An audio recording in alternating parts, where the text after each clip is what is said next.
Olá pessoal, boa tarde, tudo bem? Nós iremos hoje encerrar nossa disciplina, né, em termos de conteúdo. Nós vamos, neste momento, falar um pouco sobre a questão da atenção a populações específicas, em especial a população indígena. Nós vamos estar falando hoje sobre a atenção dessas populações dentro da atenção primária à saúde. Onde vocês amanhã estarão apresentando seminário também com relação a alguma dessas populações, que são as populações em situação de rua, as populações ribeirinhas, as populações em situação de privação de liberdade, onde vocês estarão apresentando, sim, um seminário dentro dessa concepção. E, gente, pra gente iniciar como um todo, todas as aulas, né, que a gente tem feito e fez, né, hoje a gente vai ter a parte de atenção a populações específicas, que é especificamente da parte de população indígena, e vamos iniciar um pouco falando sobre a questão do resumo da história da saúde indígena, tá? A população indígena, gente, ela vem aí desde o período colonial, né, desde o século XIX. Os índios, eles eram atendidos pela igreja, ou seja, naquela época, né, no século XIX, a gente não tinha essa saúde que a gente tem hoje. Então, os índios, eles eram atendidos pela igreja, pelos missionários, pelos padres, pelas freiras, né, naquela época. E os contatos eram sempre de forma violenta, né? E isso acabava provocando mortes, epidemias e também provocou a escravidão. Nessa época também nós tivemos a marcha da expansão de terras do litoral para o centro-oeste e para a região norte. Então, toda aquela região ali da região do centro-oeste, Mato Grosso do Sul, né? Nós tínhamos uma quantidade de índios também muito grande, na região norte também, na região ali amazônica e tal.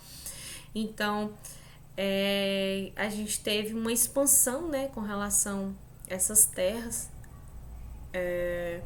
E logo depois a gente teve um período chamado período rondonista, que já foi no século XX. Tá? É algo bem rápido, só para vocês entenderem. No século XX, a gente teve uma criação do Serviço de Proteção ao Índio, que foi o SPI, tá?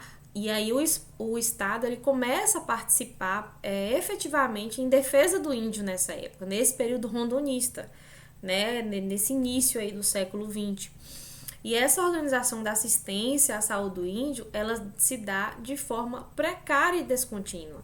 Então, assim, tínhamos sim uma atenção, né, diferentemente do século XIX, que era uma atenção totalmente desumana e não se pensava, né, apesar de quem atendia naquela época eram sim os missionários, porém não se tinha uma atenção, né, especializada para esse serviço como a gente tem hoje.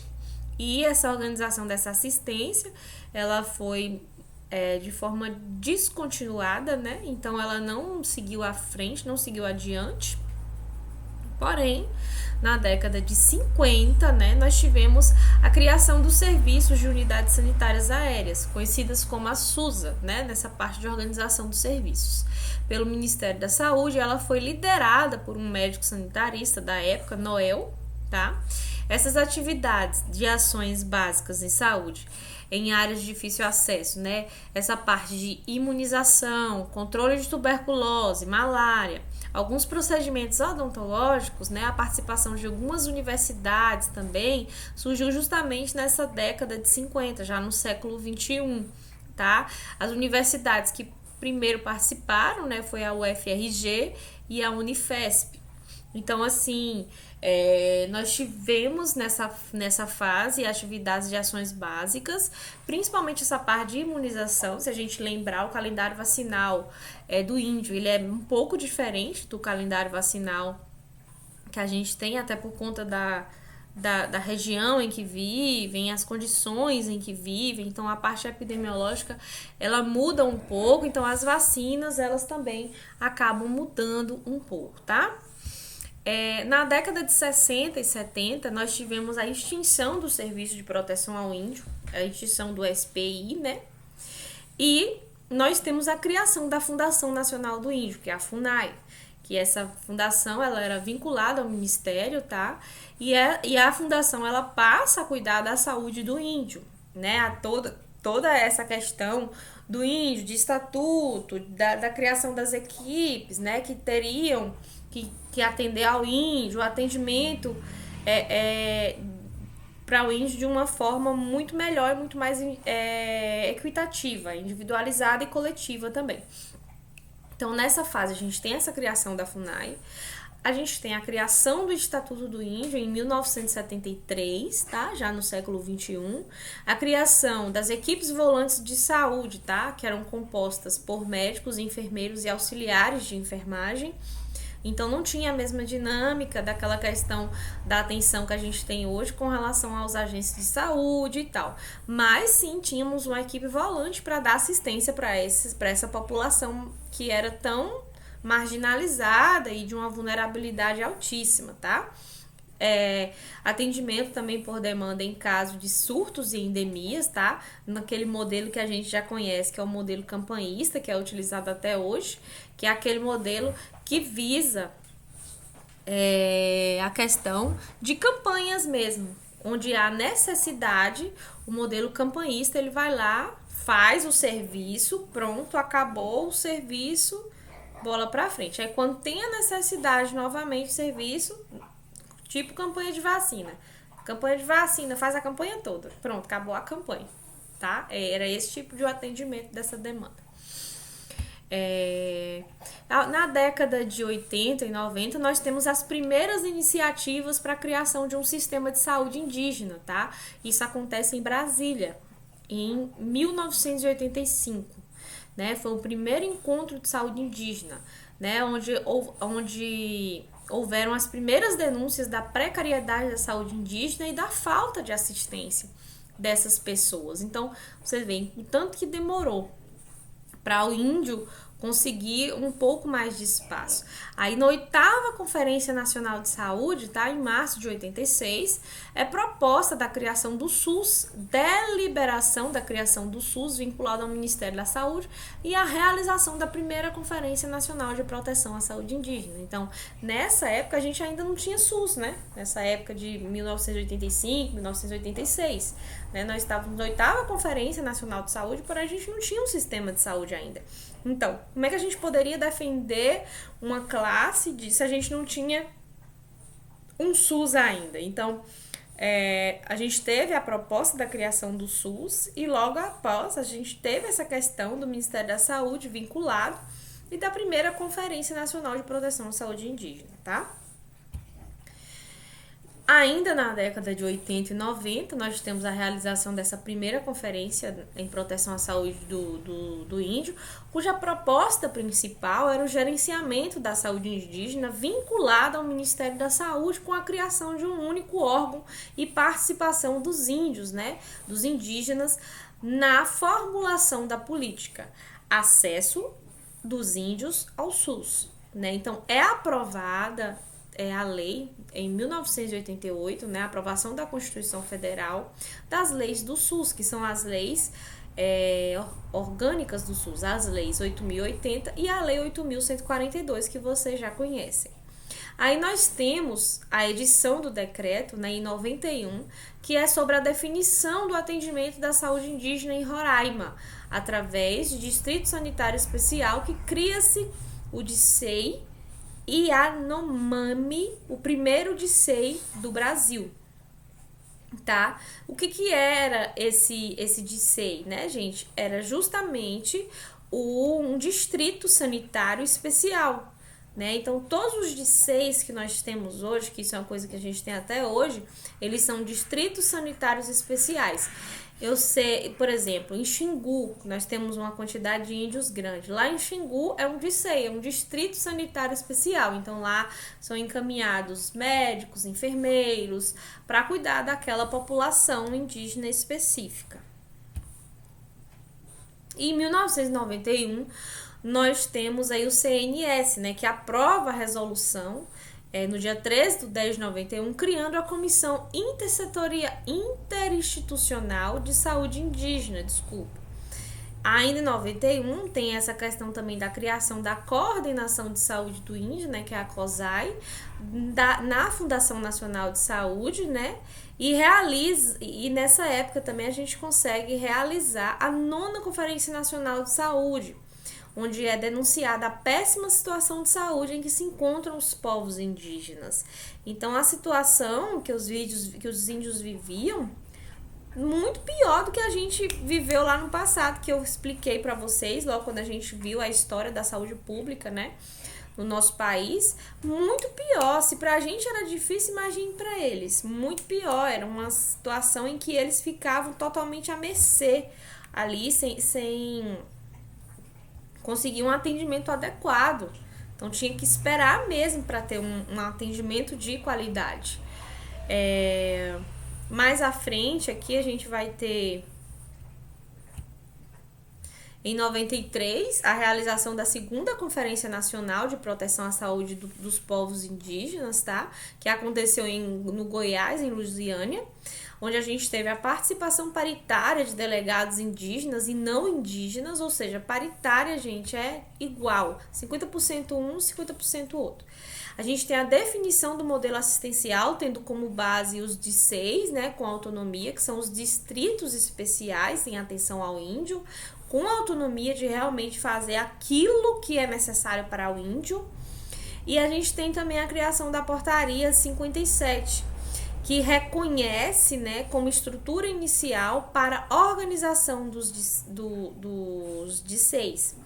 Então, reconhece, né, esse modelo assistencial como base para os DICEIs e reconhece também como estrutura inicial para essa organização, tá bom? Desses distritos sanitários especiais para a saúde do índio. Em 94, a gente tem a publicação do decreto presidencial de número 1141, tá? No dia 19/5/94, desenvolvendo a FUNAI o papel de gestor da saúde indígena. Então, a FUNAI, ela passa a ser a gestora da saúde indígena, responsável. Nessa época, nós temos a criação também de uma comissão intersetorial para comandar a gestão da saúde indígena, com a participação de vários setores do Ministério. Então, o NISE, ele perde esse espaço e quem ganha força é a FUNAI, tá? Fundação Nacional de Saúde, também, que é a FNS, para o cuidado da saúde do índio. Porém, nós temos aí a FUNAI muito mais sobressalente nessa situação. Aí a gente tem também a criação do MAISE, tá? Que é o Modelo de Atenção Integral à Saúde do Índio, ou seja, um outro modelo, um modelo diferente, tá? E esse modelo a gente teve a disputa, tá bom? Porque agravou-se o estado, né, de atenção à saúde dos povos indígenas, com essa disputa, quem cuida, quem não cuida. Acabou que ninguém cuidava de nada. Então a situação dos povos indígenas agravou-se muito. E aí surge, com a necessidade, né, nessa situação, surge o projeto de lei de número 468, de autoria do deputado e médico sanitarista Sérgio Arouca, que propõe a criação do subsistema de atenção à saúde indígena, tá? Em 97, a gente teve uma denúncia à Procuradoria-Geral da República, a situação crítica da saúde indígena, tá? É a PGR, né, que é a Procuradoria-Geral, ela emite um parecer determinando que o Ministério da Saúde assuma a saúde indígena, porque ninguém queria assumir. Então, só a partir desse decreto, com a iniciativa desse médico sanitarista, Sérgio Arouca, que propôs essa criação desse subsistema de atenção à saúde do índio, né, à saúde indígena, é que a Procuradoria-Geral toma conhecimento mesmo e emite um parecer que determina que o Ministério da Saúde assuma essa situação da saúde indígena. Ou seja, não ia mais ficar eu tomo conta, você toma conta, fulano toma conta. Né? Então ia ter ali, o Ministério ia ter que tomar posse daquilo e toma, é seu e você vai cuidar. Em 99, gente, é o período das primeiras reformas sanitárias na saúde indígena, né? É a era da FUNASA. São as Fundações Nacionais de Saúde, que hoje a gente não tem mais, né? Temos pouquíssimos aí profissionais ainda dentro da FUNASA, tá? Aqui em Santa Maria mesmo nós temos alguns profissionais ligados à FUNASA que não cuidam apenas dessa parte da parte sanitária, da saúde indígena, mas também de um tudo. E é nessa fase, né, que é aprovada a Lei Arouca, que é a Lei 9.836 de 99, onde cria um subsistema de atenção à saúde indígena, tá? Que é a SASI-SUS. E aí a gente tem a questão da responsabilidade da saúde indígena. Então, essa responsabilidade, ela passa sim a ser da União, ela passa a ser do Ministério da Saúde, por meio justamente da FUNASA, desse decreto 3.156, de 27/9/99. Então, o Distrito Sanitário Especial Indígena, que é o DISEI, ele passa a ser modelo central da gestão da saúde indígena. Bom, aí a gente entra aqui numa nova portaria, que é a portaria 1163, tá? De 99 também, que essa portaria ela vai tratar da responsabilidade na prestação de assistência à saúde dos povos indígenas no Ministério da Saúde. Então, pela essa ausência de um instrumento regulador para contratação de RH, né, de recursos humanos, as equipes de programa de saúde da família podem ser contratadas pelos municípios. Então, a prestação, né, do serviço, da assistência desses povos indígenas do Ministério da Saúde, essa portaria, ela dá responsabilidade, né, e dá autonomia para essas equipes e que o serviço ele possa sim ser contratado pelos municípios e que não seja só responsabilidade do Ministério encaminhar, mas de subsidiar esse custo, tá bom? Então, essas ações de atenção à saúde pela FUNASA, elas têm articulação com a Secretaria de Atenção à Saúde, tá? No todo, tanto Estado e município. E aí, com a implantação, né, desses distritos especiais na saúde do índio, que é um período de transição da FUNAI para a FUNASA, nós tivemos alguns problemas, né, alguns transtornos no processo dessa atenção à saúde indígena. Tá? Então, no ano 2000, nós temos a parte de organização da FUNASA, nós temos a criação do Departamento de Saúde Indígena, que são os distritos, tá bom? E os estatutos e regimentos internos que redigiam e que foram responsáveis por essa criação desses departamentos. No ano de 2001, no ano posterior, nós temos a realização da terceira Conferência Nacional de Saúde Indígena, sem muitos avanços ainda. Porém, nós já tínhamos uma fundação organizada, nós tínhamos um departamento de saúde, tínhamos regimento interno e estatutos, porém, sem muitos avanços ainda. Em 2002, nós temos uma edição da Portaria 254, tá? Que aprova a Política Nacional de Atenção à Saúde dos Povos Indígenas. Inclusive, se vocês quiserem ir atrás dessa portaria para ler essa Política Nacional de Atenção à Saúde dos Povos Indígenas, é super interessante, garanto que vocês vão gostar. Em 2006, nós temos também edição da Portaria 6481, em 2006, que aprova a Política Nacional de Atenção Básica. Então, a saúde indígena, ela passa a fazer parte da Política Nacional da Atenção Básica, tá? E é nessa época também que a gente tem a realização da 4ª Conferência Nacional de Saúde Indígena, onde o tema principal era o DISEI como produção de saúde. E a proposta principal era a autonomia desses distritos, tá? Dentro da atenção primária à saúde. Na época chamada de atenção básica. Em 2017, a gente tem a edição da portaria 2656, que regulamenta os incentivos de atenção básica aos povos indígenas. Então, o custeio foi regulamentado, enfim, a partir dessa portaria só em 2007. Em 2008, nós temos o início, né, das reformas na saúde indígena, com a edição da portaria 1235, que cria a comissão de estudo para a elaboração de uma política de RH, né, de recursos humanos, de pessoas capacitadas para essa saúde indígena, tá bom? A gente tem o envio do projeto de lei que cria a Secretaria de Atenção Primária no Ministério da Saúde, na mensagem do PL, né, que transfere esses distritos para esta secretaria, enfim. E em setembro de 2008, nós temos a manifestação do Fórum de Presidentes de CONDIZ e Conselho Nacional de Política Indigenista, que é o CNPI, contra esta proposta, que buscava transferir o DICEI, né, os distritos, para estas secretarias de atenção primária à saúde. Em novembro de 2008, nós temos a realização do seminário Saúde Indígena para encaminhamentos de propostas de um novo modelo para a saúde indígena. Em dezembro ainda de 2008, nós temos a criação de grupo de trabalho pelo Ministério da Saúde nas portarias 3034 e 3035, onde consta a elaboração de propostas de um novo modelo para a saúde indígena, tá? Porém, só em 2009, somente em 2009 é que a gente tem o início desses trabalhos, tá bom?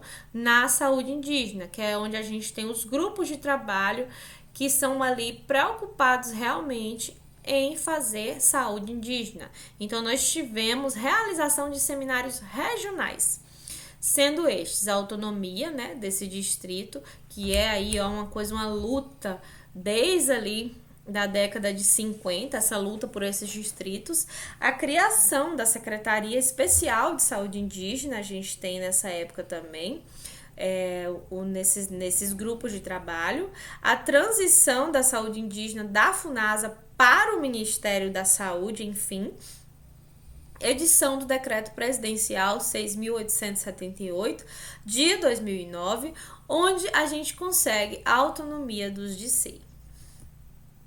Em 24 de 3 de 2010, né, é convertida na Lei 12.314, de 19 de 8 de 2010, autorizando a criação no Ministério da Saúde de uma nova secretaria, modificando a Lei 8.745, ampliando o prazo para contratação temporária para até 5 anos e autoriza, né, para criar tabela especial de remuneração para trabalho com saúde indígena. Então, define saúde indígena como emergência em saúde pública. Para vocês terem noção, o médico e o enfermeiro que trabalham em saúde pública com relação à saúde indígena, ele tem uma remuneração totalmente diferenciada. Por quê? Porque ele vai para ficar lá, gente. Quando você vai para Xingu, você fica 30 dias em Xingu, você mora lá. Aí você tem depois seus dias de férias, de folga, por exemplo, ou outros locais também, não só Xingu, vocês vão ver mais à frente, tá? E a gente tem em 2010, tá? Também, no mesmo ano, só que a primeira edição em março, a outra em outubro, nós temos a publicação do Decreto 7.336 de 2010, criando na estrutura do Ministério da Saúde Secretaria Especial de Saúde Indígena, que é a SESAI.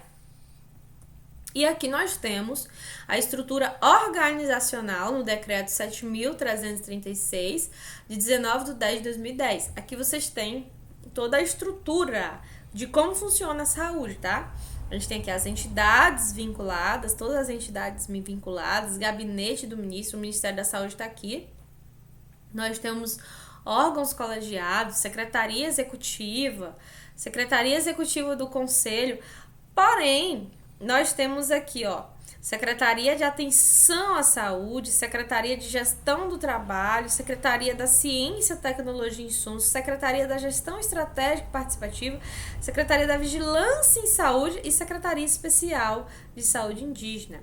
Que aí nós temos o Departamento de Atenção, de Atenção à Saúde Indígena, Departamento de Gestão da Saúde Indígena e os Distritos Sanitários Especiais Indígenas, que são os DICEIs, tá? Muito interessante isso aqui, esse organograma, esse fluxo aqui de como funciona a saúde. Tem mais coisas, tá? Não é só isso daqui não, isso aqui é só para que vocês entendam onde é que fica a parte da Secretaria Especial de Saúde Indígena, porque ela existe. E aqui, ó, os DISEIs, tá? Que é a Secretaria Especial de Saúde Indígena, nós temos o Serviço de Recursos Logísticos, o Serviço de Orçamento e Finanças, o Serviço de Recursos Humanos, os Serviços de Edificação e Saneamento Ambiental, a gente tem a Seção de Apoio Administrativo.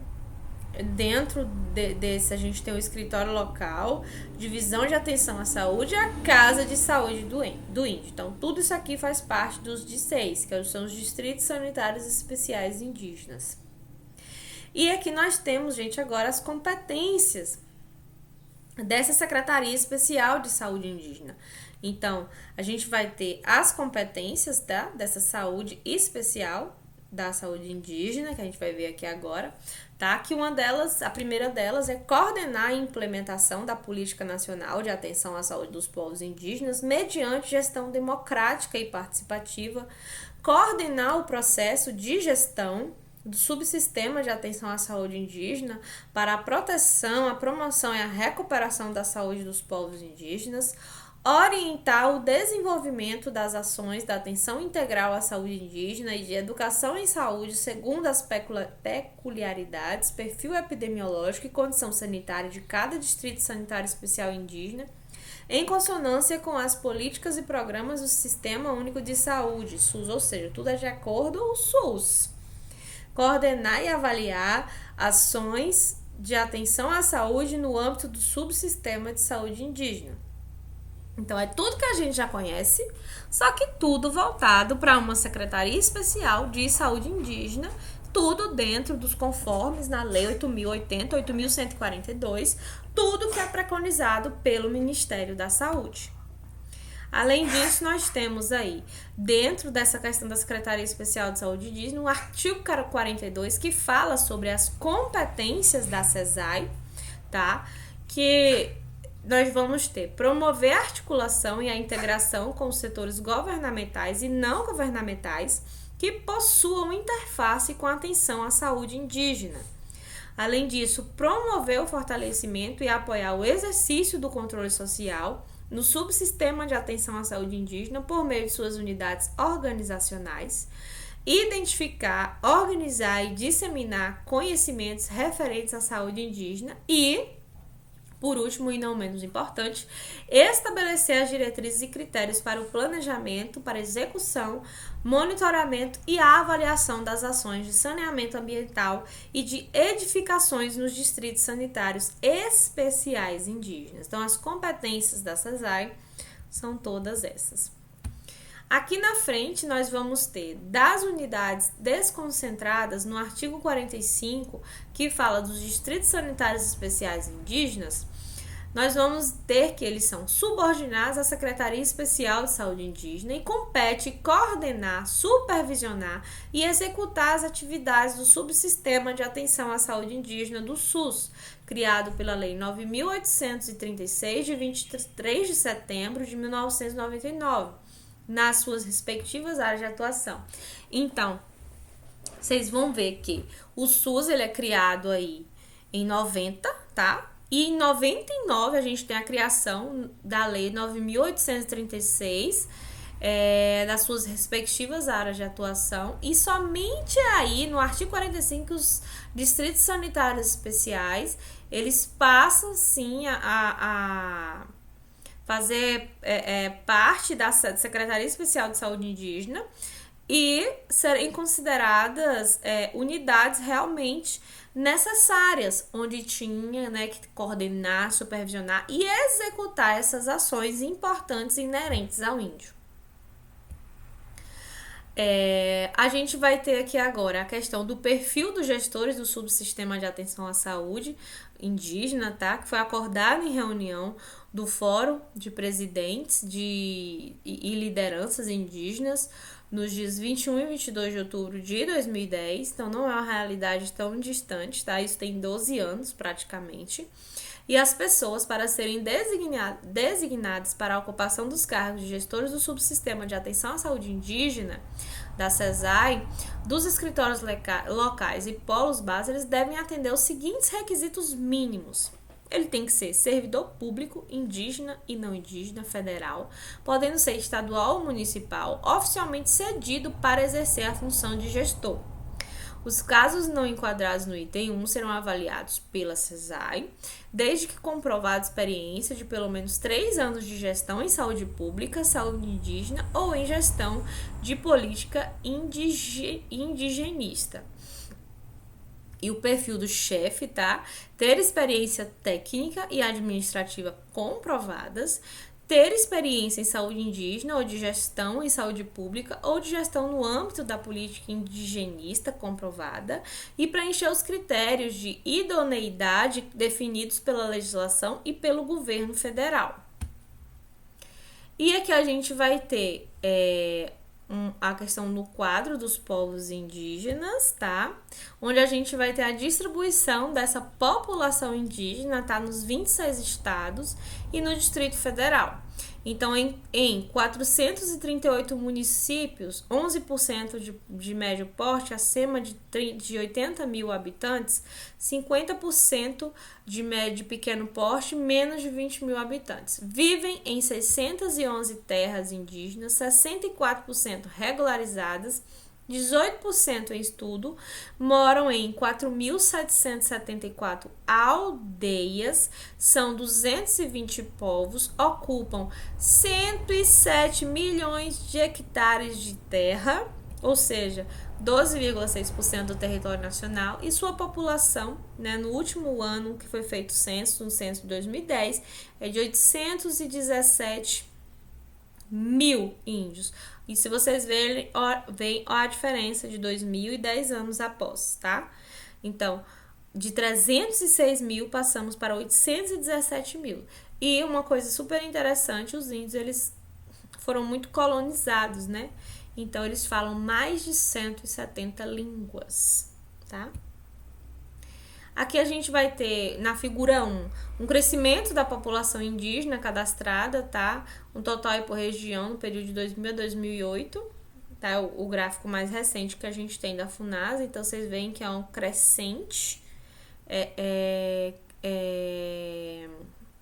quantidade populacional dessa questão da população indígena nesse período. A gente tem outro gráfico aqui também, a distribuição da população indígena por região no Brasil, tá? A gente vê que a região norte é ainda a região maior, tá? A região nordeste ela vem em segundo lugar, centro-oeste em terceiro, sul em quarto e a sudeste em último lugar. Mais um gráfico aqui que fala da pirâmide populacional dos indígenas cadastrados, tá? Do lado vermelho nós temos as mulheres e do lado azul os homens, tá? Aí vocês têm mais ou menos uma noção dessa questão da população cadastrada. Conforme vai subindo a pirâmide, ó, a idade, tá vendo? A questão da idade aqui também.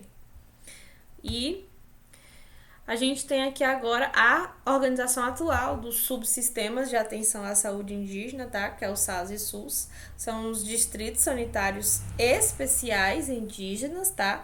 Eles estão em 4 escritórios locais, possuindo 354 polos base, 62 casas de saúde indígena, né, chamadas as CASAI, 751 postos de saúde que atendem essa população, 14.163 profissionais, esses dados são de 2008, 4.332 agentes indígenas de saúde, ou seja, existe sim um agente comunitário para a população indígena, ele é específico. 1.502 agentes indígenas de saneamento, tá? Esses dados são de janeiro de 2011. Aqui a gente vai ter um gráfico com relação à localização dos distritos sanitários especiais indígenas, tá? Vocês veem que a gente tem aí 34 localidades onde a gente tem uma quantidade populacional, tá? São 34 distritos especiais sanitários da população indígena, e aí nós temos em várias regiões, principalmente na Amazônia, nós temos na Bahia também, tá? A gente tem na Bahia a gente tem em Porto Seguro, tá, gente? É interessante lembrar isso para vocês, que a gente tem em Porto Seguro, na Bahia, também um quantitativo aí de índios ainda, tá? Nós temos aí Alagoas, tá? Nós temos Pará, nós temos o Goiás, o Ceará. Então, todas as localidades têm esses distritos responsáveis. Aqui é a organização dos distritos, tá? E do modelo assistencial, tá? Nós temos aí, as comunidades indígenas, tá? O posto de saúde lá.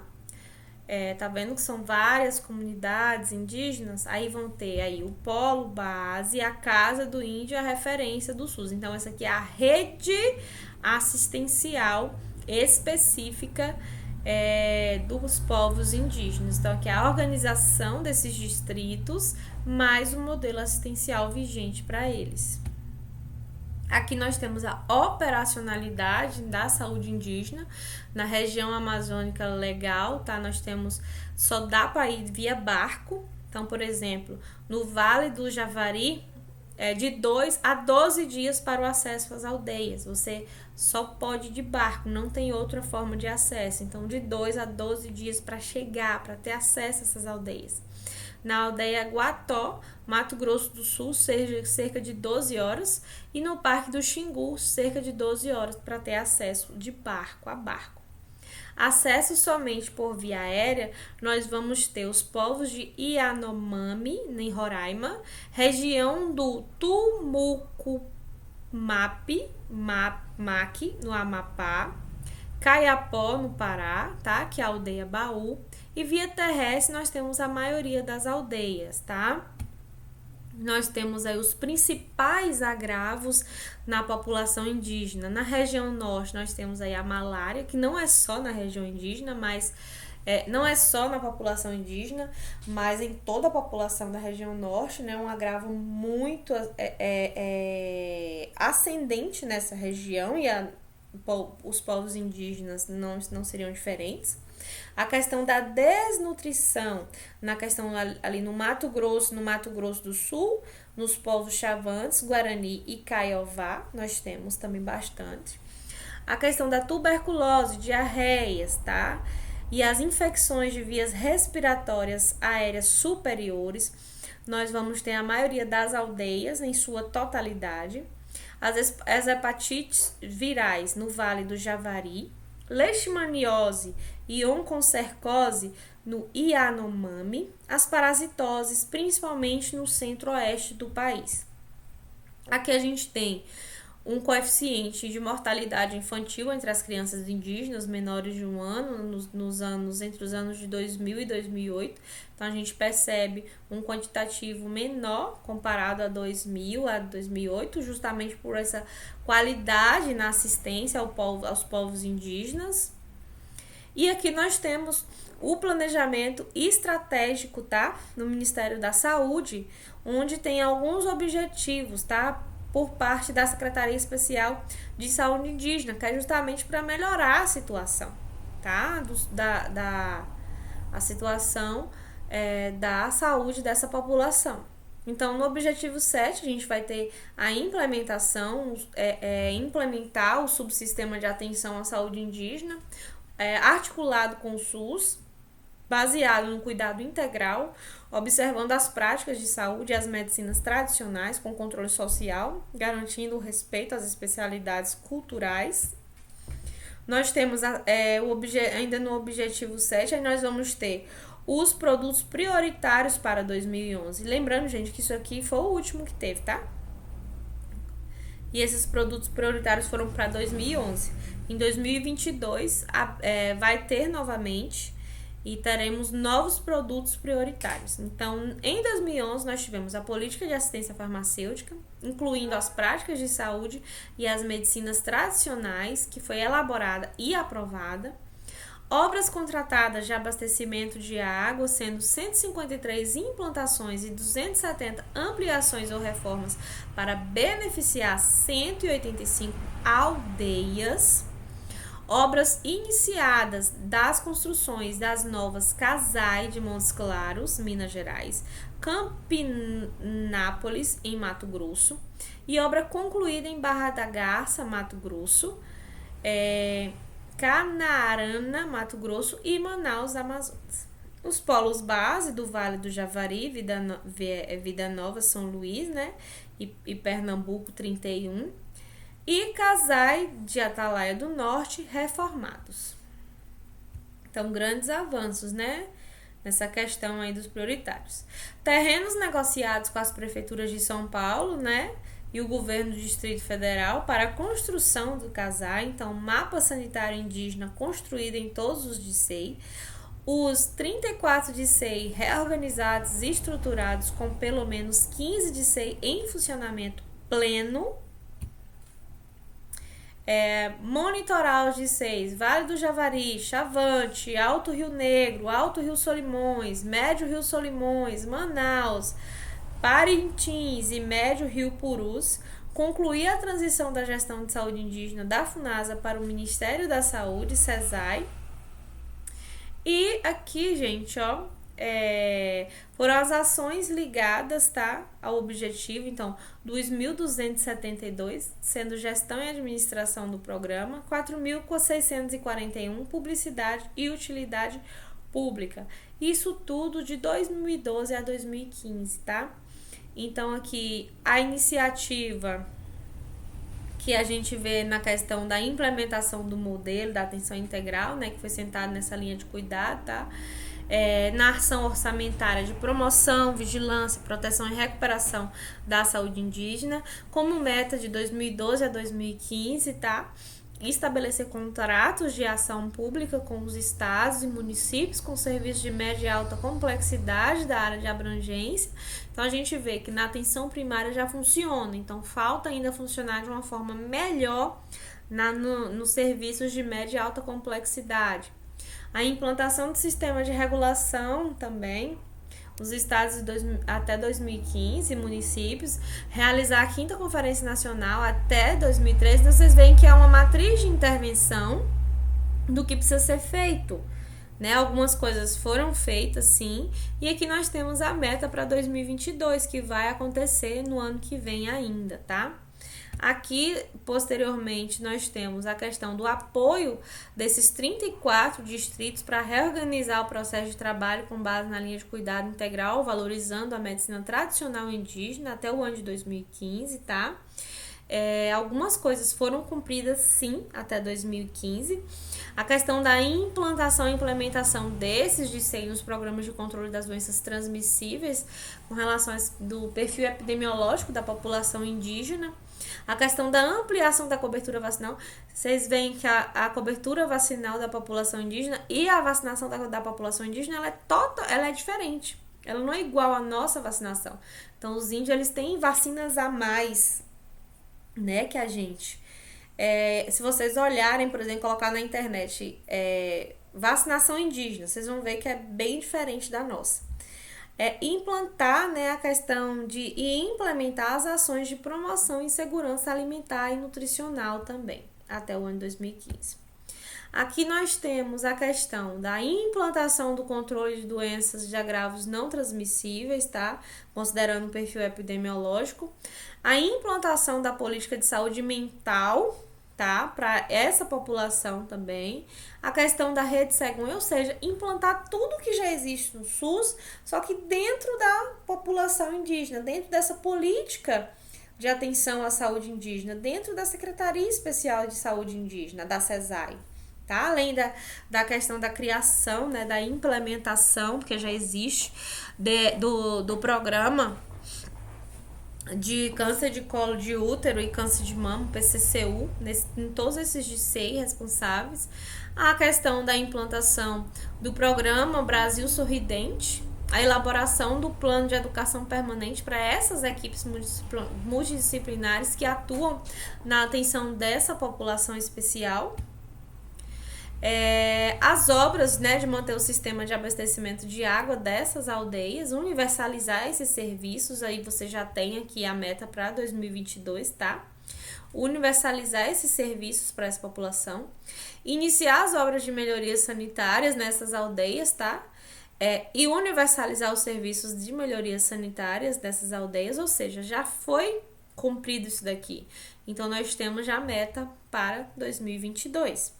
Então, implementar esse manejo dos resíduos sólidos nas aldeias com mais de 50 indígenas e aqui a meta de 2022, universalizar os serviços de manejo de resíduos sólidos nas aldeias com mais de 50 indígenas. E aqui, por último, nós temos a reforma, tá? E a estruturação dessas 58 casais até o ano 2015. Nem todas ainda conseguiram ser reformadas, nem estruturadas. A questão da estruturação dos polos base, tá? Principalmente nos estados do Amazonas, Amapá, Acre e o de Chavante. Elaboração e implementação da política de gestão de pessoas para o SAS e SUS até 2015. A contratação de 12.500 profissionais para a substituição da força de trabalho terceirizada nas atividades de assistência à saúde indígena, tá? Nos 34 distritos. A regulamentação e a implementação e os sistemas de informação do SAS e SUS até 2015. Foram regulamentados e implementados, porém ainda falta alguma coisa nesses sistemas de informação. A questão da estruturação e da reorganização, né, da organização dessa gestão. Então, gente, a população indígena, ela é uma população ainda, né, que necessita de implementação, necessita de articulação do SUS, necessita de cuidado integral, necessita que a gente observe essas práticas de saúde, que a gente observe essa medicina que é utilizada com eles, principalmente com essa questão da participação social, que é o controle social, para que a gente consiga garantir o respeito, né, a essas especificidades dessa população especial, que é a saúde indígena, né, na questão das especificidades culturais dessa população. A aula de hoje é essa, espero que vocês tenham gostado, e é isso, gente, muito obrigada, tá? A disciplina de saúde coletiva é uma disciplina densa, uma disciplina grande, onde a gente aprende muita coisa, a gente tem a oportunidade de aprender várias coisas e várias situações. Espero que vocês tenham gostado da disciplina, eu estarei com vocês novamente semestre que vem, com uma nova metodologia com relação à saúde coletiva 2, que é um pouquinho mais puxada, né? Já que você já tiver a 1, é hora de puxar mais um pouquinho aí, tá? Para que vocês entendam realmente como essa saúde coletiva precisa ser e como ela precisa existir dentro do nosso país, tá bom? Um beijo, um abraço, foi um prazer estar com vocês. Tchau, tchau.